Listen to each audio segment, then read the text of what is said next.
Now, on the subject of companies in the news, look, there was no bigger name last year than Medibank Private in the wake of that cyber security attack that compromised the private health records of 10 million Australians. Despite the scandal and the loss of customers, the business, well, surprisingly to me at least anyway, has still kept on growing its profits. They sure did, Ross.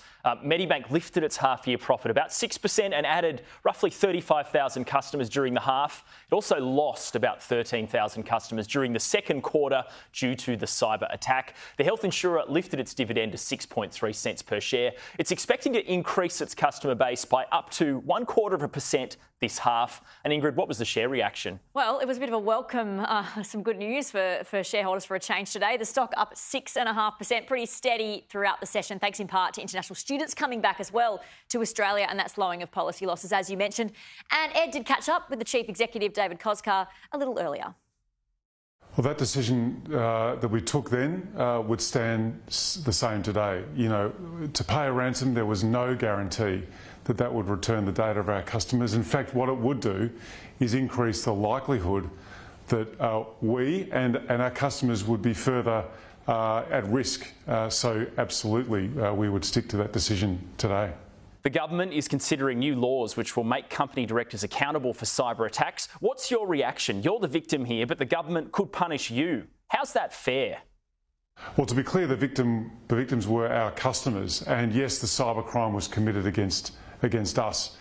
I think, look, we will look with interest to see what changes are happening in regulation. I think there's a lot of interest in this topic, but what I do know, and it's been lessons learned over the last quarter, is that this is an ever-changing and higher risk environment. The rules of the game are changing every day, and it's an arms race. Before the cyber event, we were successfully dealing with around 10 million perimeter attacks a day.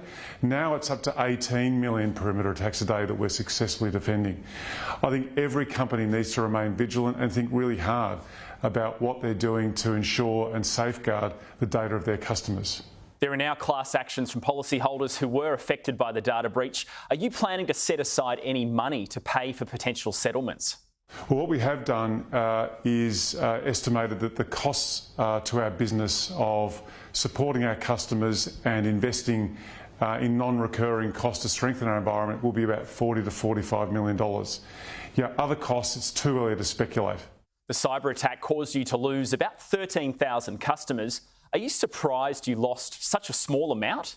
Look, I think the cyber event was a significant one and did impact a large number of our customers, but the impact was felt in different ways. A lot of our customers felt reassured by the communications we gave them. We sent out around 25 million pieces of communication to our customers.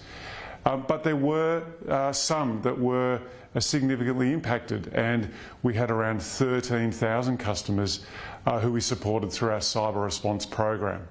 We will continue to understand the needs of our customers and support them with these impacts, but we're seeing calls coming into our cyber response call centre greatly reducing, and actually what our customers want us to help them with now is really their health and wellbeing, and that's now the focus for us going forward.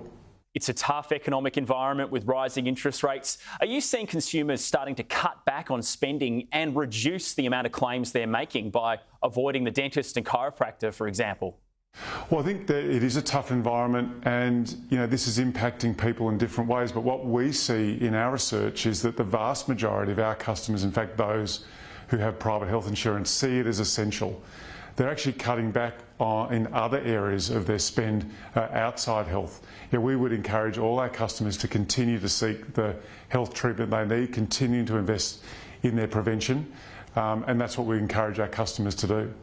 Health insurance revenue up about 2% and total claims up 0.5%. How strong is the outlook for this year? Look, I think we have had a solid result, and our main priority is to return our resident business to the growth rate that we had before cyber. We've seen a very strong growth in our international business, up 17% for the half, and we're seeing really pleasing growth in Medibank Health.